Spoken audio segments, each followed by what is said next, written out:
Hello, y'all, and welcome back to the channel where the biblical backgrounds matter.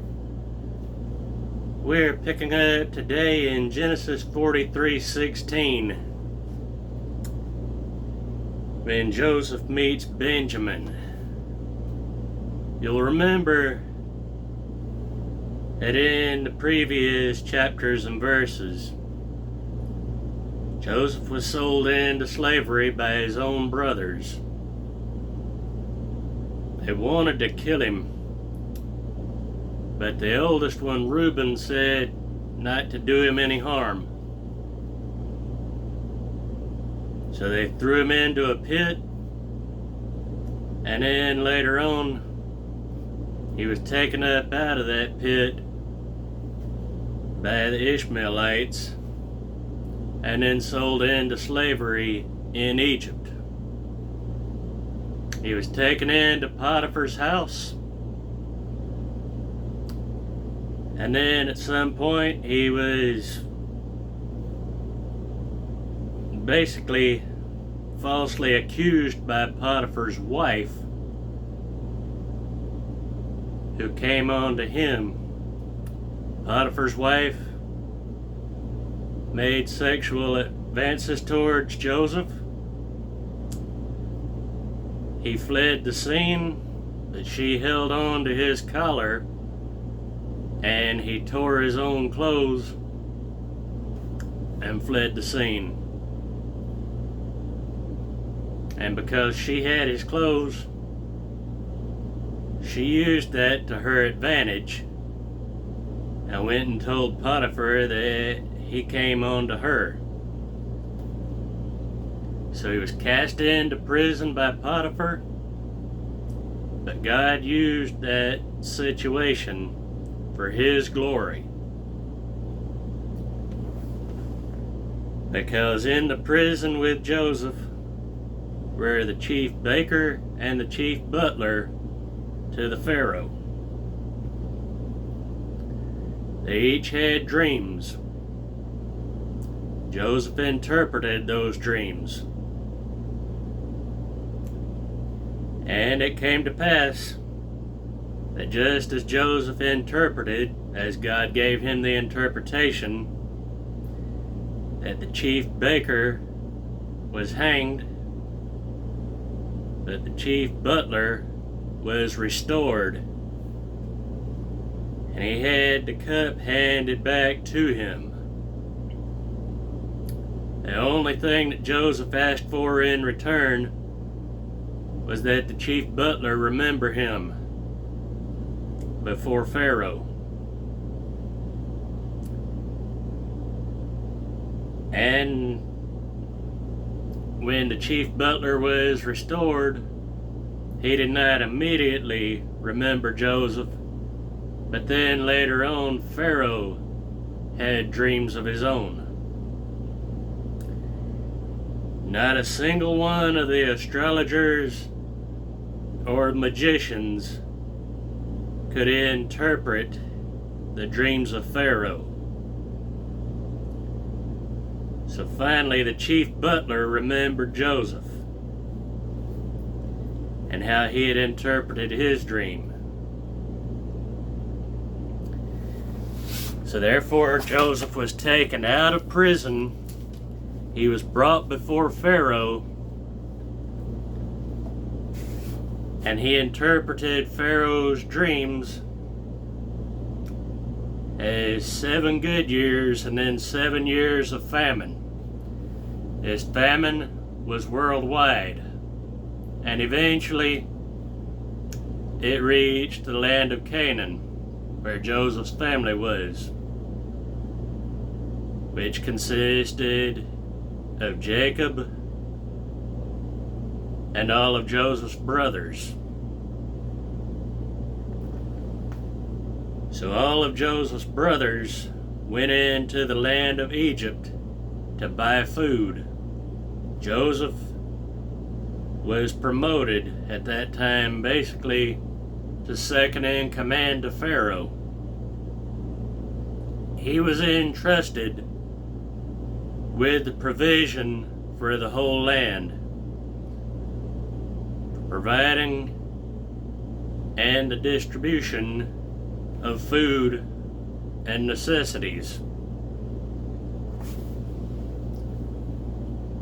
Thus Jacob's sons, which were Joseph's brothers, went into the land of Egypt, with the exception of Benjamin. Joseph gave them their food, and he even gave them their money back. They went back home to Jacob, and Jacob figured there must be something wrong, so he sent them back with the money. Joseph had them cast into prison. He recognized them, but they did not recognize him. So it stands to reason that Joseph's dream that God gave him, that his brothers would serve him, was coming to pass.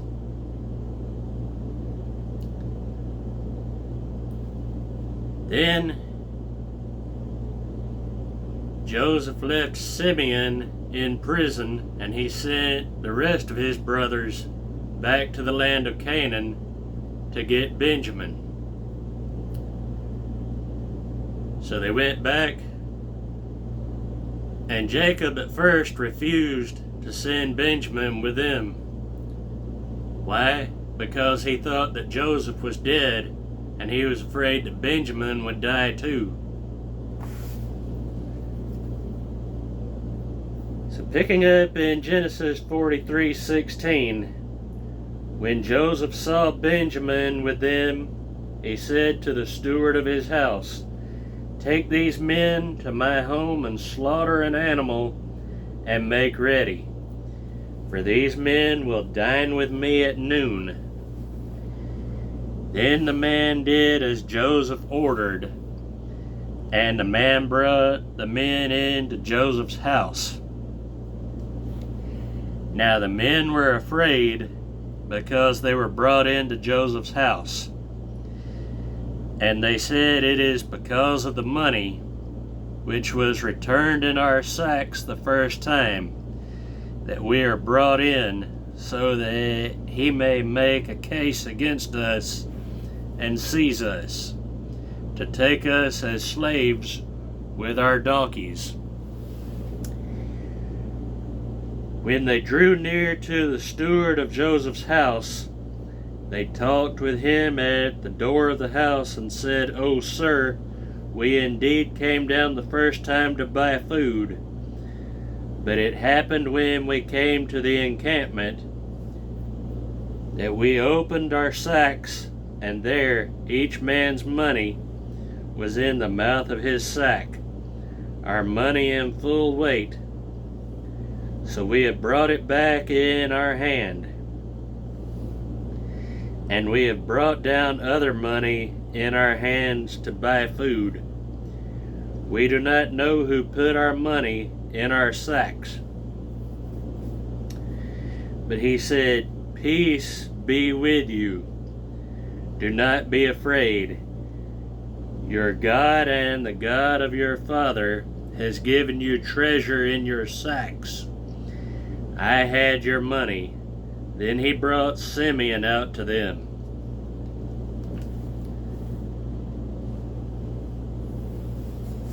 "Peace be with you" was a Jewish greeting.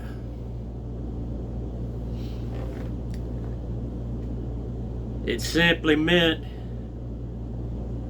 that there was no hard feelings between them in this context.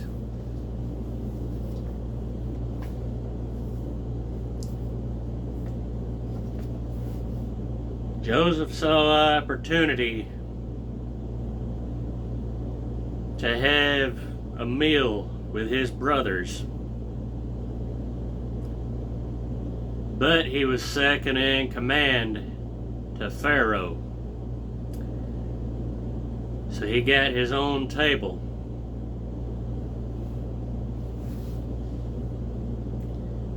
Verse 24, so the man brought the men into Joseph's house and gave them water, and they washed their feet, and he gave their donkeys feed. The washing of feet was a customary thing because the trail was long and dusty.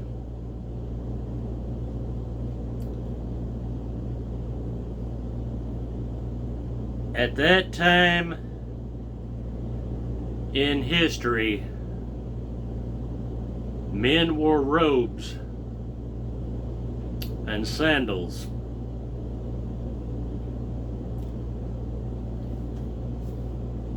And because they rode on camels and donkeys, and they rode across some desert land that was full of sand and dust, you can be sure that they came back filthy, and there were all kinds of diseases and viruses that went along with such filth. Thus, washing their feet not only was a symbol of one being clean, but also kept them from getting such viruses and diseases, like boils, for example, which was one thing that afflicted Job. Now, as a side note, Job, having been the oldest book in the Bible and having been written around 1900 BC, and Genesis being written by Moses, along with Exodus, Leviticus, Numbers, and Deuteronomy, was probably written around 1150 BC, give or take. Probably around 1100 BC. Also,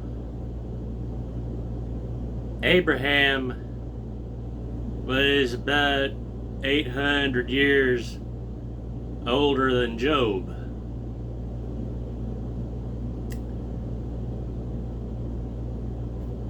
So there is the belief that the earth is at least 3,000 or 4,500 years old by now. So there was at least 2,500 years from the creation of man, which the first man was Adam, to the birth of Christ. Getting back into Genesis 43:25, then they made the present ready for Joseph's coming at noon, for they heard that they would eat bread there. And when Joseph came home, they brought him the present which was in their hand into the house, and bowed down before him to the earth. This was how God was bringing Joseph's dream to pass. This was how Joseph would be served by his own brothers, even though they sold him into slavery. God used that for his own glory, to provide for the famine that was all over the whole entire world at that time. Verse 27, then he asked them about their well-being, and said, is your father well? The old man of whom you spoke, is he still alive?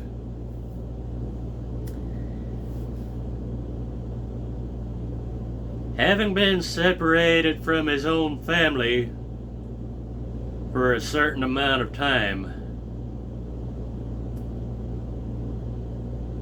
Joseph was expressing concern and interest in their well-being. Thus, an act of grace and mercy.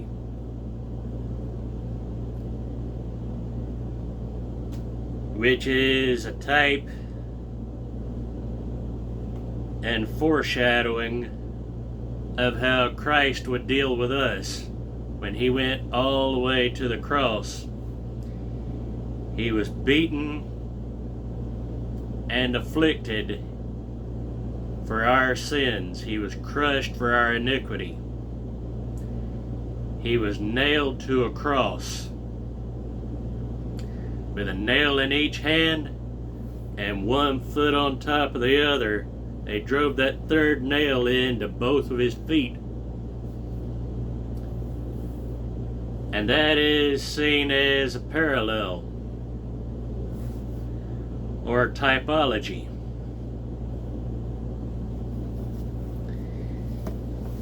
Joseph was showing grace and mercy to his brothers by asking about their well-being.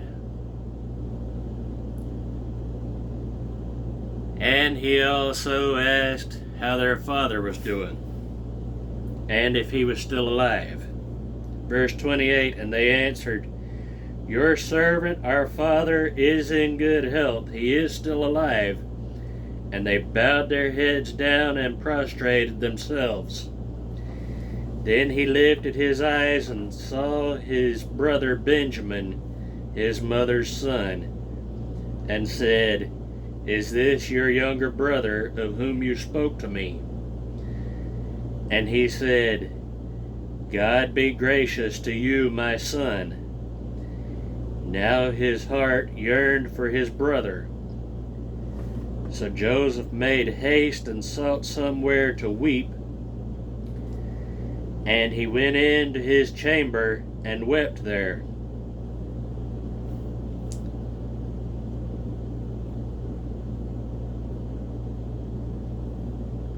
You'll remember that Jesus wept over the death of Lazarus before he raised him from the dead.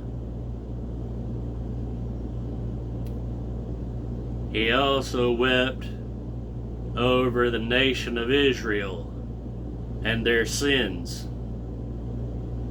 as he was praying to God in the Garden of Gethsemane.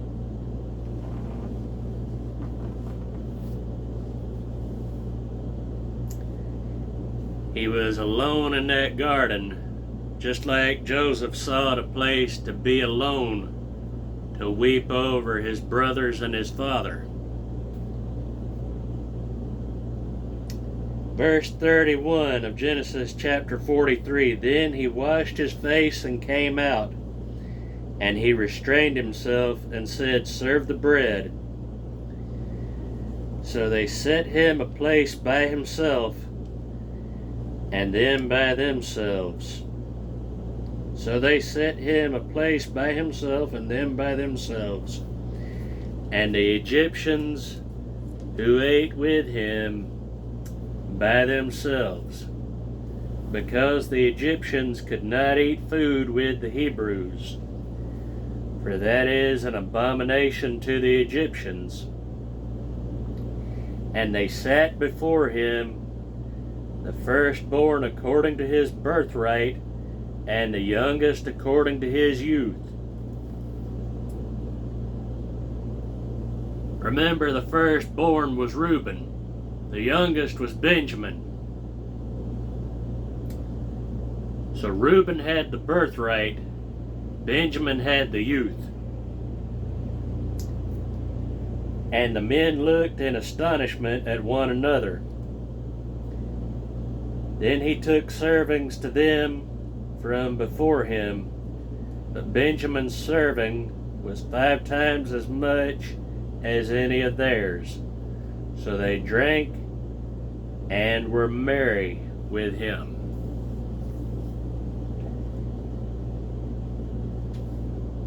They were joyous. They took joy in the opportunity to eat and fellowship with Joseph. not knowing full well yet that he was their own brother. But they rejoiced also in the fact that he showed them grace and mercy, just as God does to all who believe on his holy name and the holy name of his only begotten Son for salvation.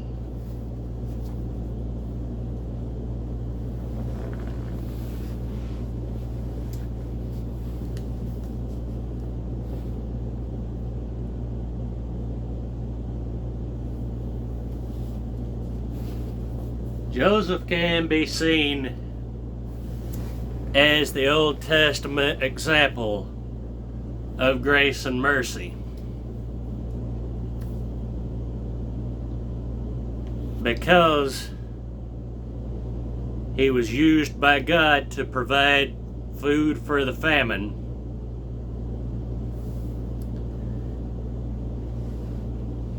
He had mercy upon his brothers who sold him into slavery, just as Christ had mercy on the ones who beat and scourged him and then later crucified him. You'll remember that on the cross Jesus said, "Father, forgive them, for they know not what they do." Although he had every right, every rhyme, and every reason to say, "I don't deserve this," but they do.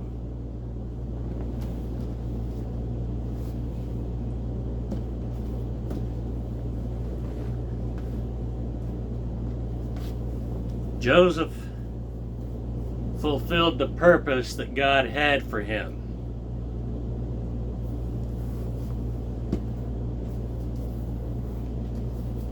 He had mercy on his brothers, just as Christ has mercy on us.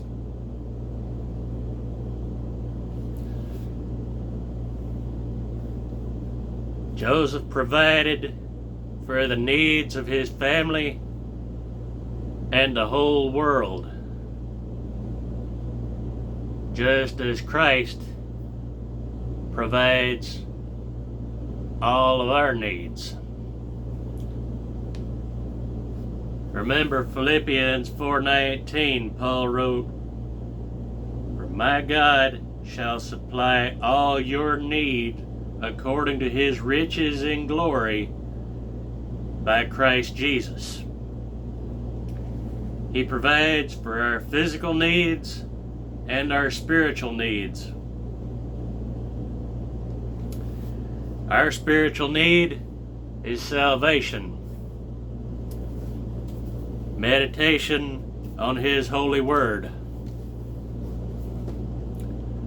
Our physical need is food and shelter. And the very air that we breathe is provided by God himself through Jesus Christ.